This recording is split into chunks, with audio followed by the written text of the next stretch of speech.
Alright, I'm back.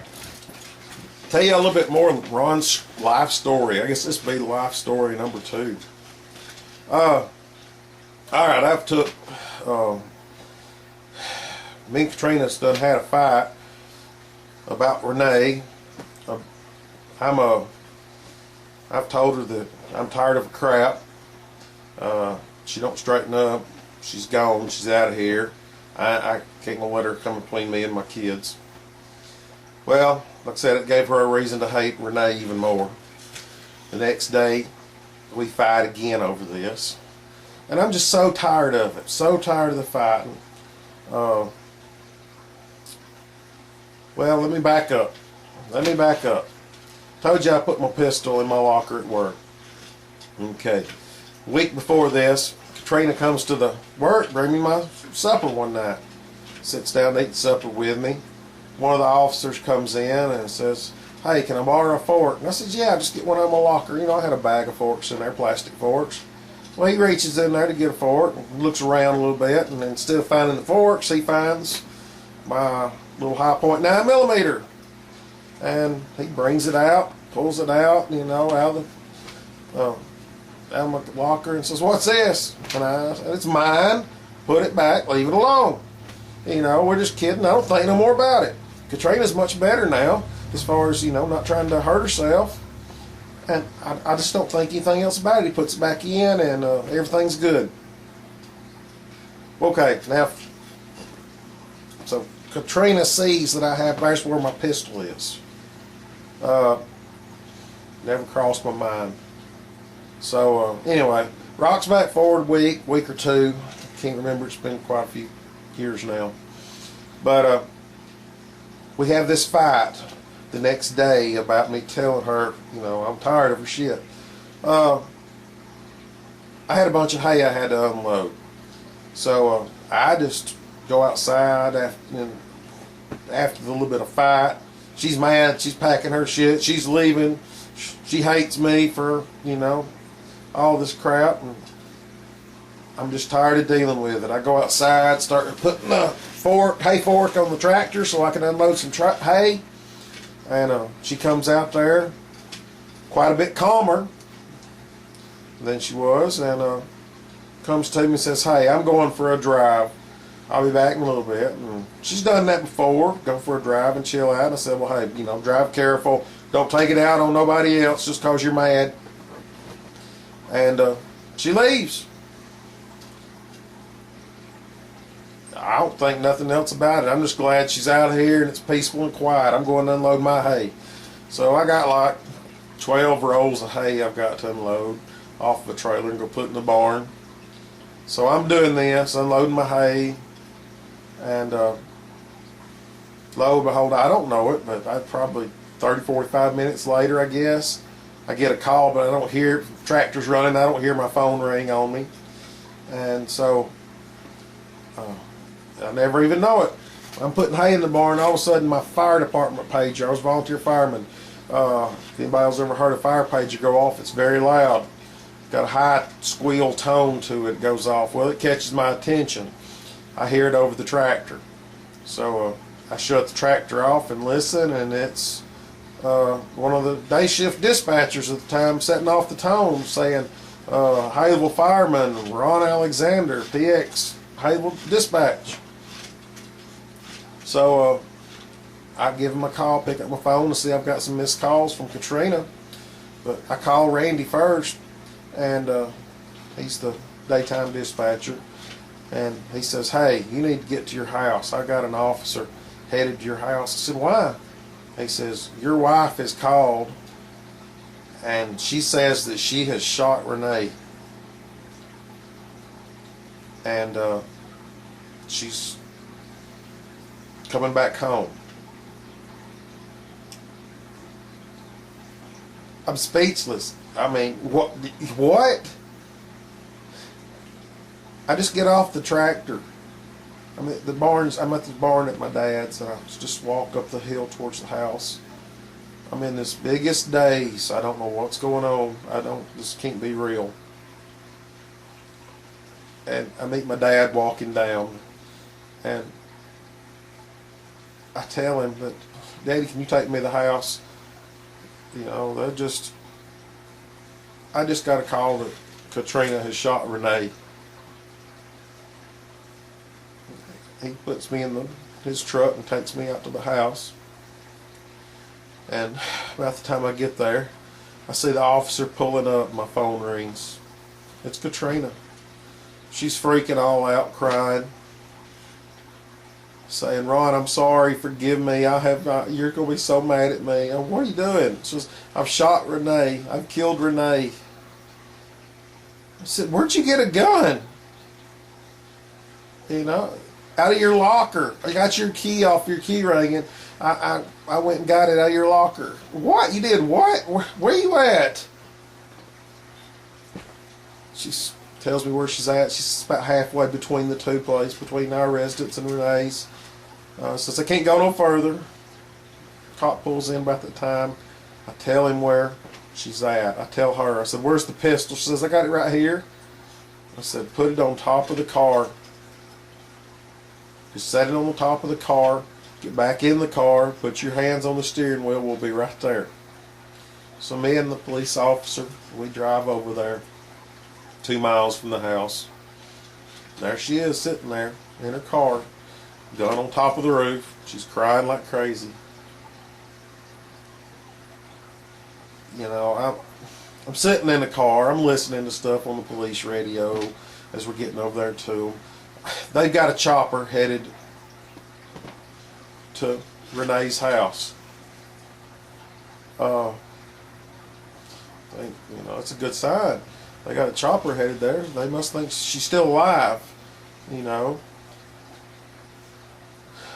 So they get there. I go to the car.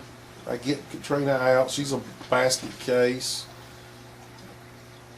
The officer puts handcuffs on her, takes her and puts her in the back of his car, and tells me I don't need to be talking to her. And I didn't, under the circumstances.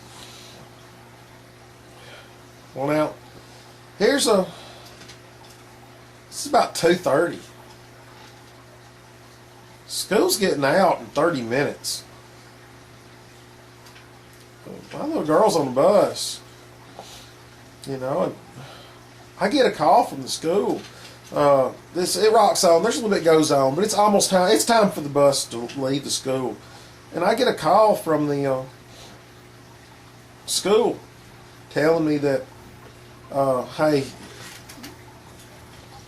your daughter and her stepbrother, which was younger than her, you know, they don't need to go to they thought she was Morgan was going to. They thought the kids was going to Renee's house, and of course her stepbrother was. But it just happened that day I was off, you know. So my daughter was coming to my house. She was on the bus coming to my house. They didn't know that, and I didn't know. I just assumed it was my daughter. I wouldn't think nothing about the stepboy at the time. And they wanted me to come get the kids, so they didn't get off the bus there. Okay. You know, I had to get somebody to take me, because I'm in a patrol car with an officer. I get a friend of mine, he drives me to school. There's the police chief, my boss there at the school. There's the principal. I'm in this biggest daze. It's just numb. You can't even explain it. But I go in there, and my daughter's not there. They tell me, well, she wasn't on the bus. I said, she's on the bus going to, going to my house. That's the reason that she wasn't on the bus. On that other bus, she's going a different direction. I call, and sometimes I live close to Mom and Dad, so Mom and Dad kind of stay out there waiting for the bus to come by to get my daughter off the bus when it goes by. They call the bus driver and give her heads up to let her off my Mom and Dad's. And, you know, so I've got this kid that it's not even mine. They can't get a hold of his family because, first of all, his stepmother's been shot and killed. Stepdaddy was there when it happened. He's freaking out, flipping all over the place. Come find out, I didn't know it. In the process of her shooting Renee, she has shot Renee's father-in-law that's there, her husband's dad. That's who the chopper's for. I didn't know that. I didn't know that's who the chopper was for. I was just hoping that this was not happening to my baby girl. I was hoping that she wasn't going to lose her mother.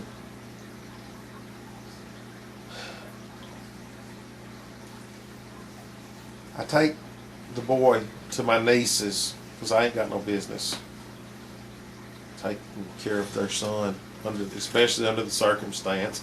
And I know that he has played over my nieces before, and he knows them. I take him over to my nieces. I go get my daughter from my mom's. Take her to my niece so they can all play together. They don't know what's going on. Just that they couldn't. He's not been told anything. Morgan's not been told anything. So they just go over there and play. They're just having a good time. That's all that matters. Hey, somebody come get you in a little while. I go to town, go to the police department, find out what's going on. They want to question me. They want to know if I want to talk to Katrina. Yeah, I need to know what's going on. I don't understand all this crap. I go in there in the investigator's office and sit down. Of course, they've got a camera going just like this. And they asked me, well, Katrina asked me, says, do I need an attorney? Do I need to talk to him? I said, well, I don't know nothing about this except for what I've seen on TV. Yeah, I'm a dispatcher, but I just give out the calls. But it sounds to me like, before I say anything, yeah, I would get an attorney. Of course, she's done admitted to killing her. It's on recording from the police department, radios. So, it was at that time, she says, I'm sorry, I killed Renee. I looked over at the investigator, I think, best I remember, I asked him, is she dead? He said, no, it was still so hazy at times. I was just such a handful of basket case at the time. They tell me that she's being charged with murder. And that's when I say, is she dead? I said, yeah, and I break down. My daughter's mama's dead now. And I just found out that for sure. And they said, I thought you knew. Sorry. So, when that hits you, and all of a sudden, your 8-year-old daughter that you felt like you could take care of and you could handle anything with her, when it hits you and you found out that all of a sudden her mother's dead, I felt like the most inadequate person in the whole wide world.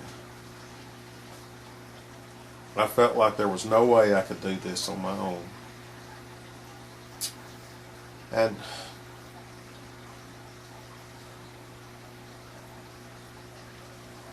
the woman that I loved all of a sudden is a murderer.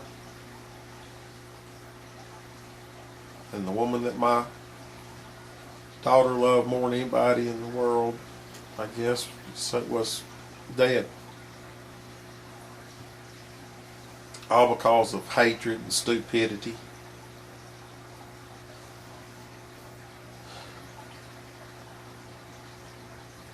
Folks, hardest thing I ever done in my whole life was going and get my daughter, sitting her down in front of my mom and dad, our preacher, song director from church, their wives, my aunt, and sitting her down and telling that 8-year-old girl that my wife, Katrina, has shot her mother and killed her. Folks, I hope y'all never have to be put in that situation, ever. That's the worst thing I ever had to do in my whole life. I had to do a lot of things working with law enforcement, fire departments. I've seen a lot and I've done a lot, and none of it even just comes close.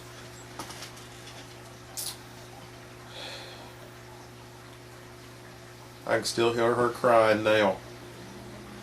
I remember it just like it was yesterday.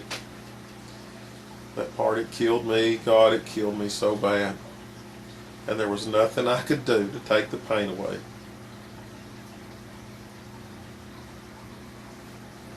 Nothing.